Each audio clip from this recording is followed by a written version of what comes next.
on these rollerblades is one of the highlights of Gus Georgia's day after being stood down from his hospitality job for the 6th time. Being a uni student for the last kind of 4 years or so, I've gotten pretty good at living on a budget.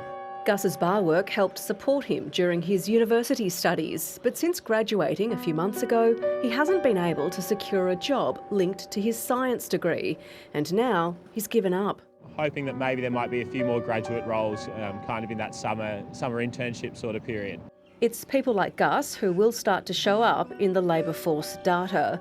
While the headline tells a story of falling unemployment down to an almost 13-year low of 4.6%, it's skewed by the fact that to be counted as unemployed, people actually have to be looking for a job, and they're not. The simple reality is that today's data does not paint an accurate picture at all of what went on in the labour market in July. Digging deeper gives a clearer picture. The participation rate fell to 66%, and the number of people not in the labour force increased by almost 44,000. Underemployment rose to 8.3% as the number of hours worked fell by 3 million. The number of people stood down or fired is expected to rise rapidly.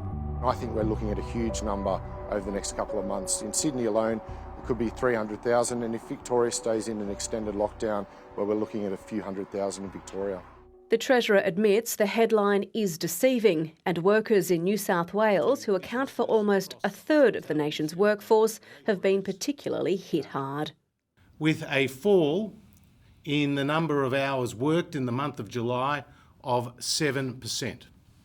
and an increase in the effective unemployment rate to 8.3%. As Melbourne's lockdown lingers, these kind of numbers are likely to be replicated there too. Events planner Gabe Dyson is keeping her spending to a minimum as she remains stood down from her job. It's stressful. I mean, you wonder if you should be looking for another job, but at the same time, are there any jobs out there? Like, is everyone looking for a job? Today's figures barely capture the extent of job losses during lockdowns.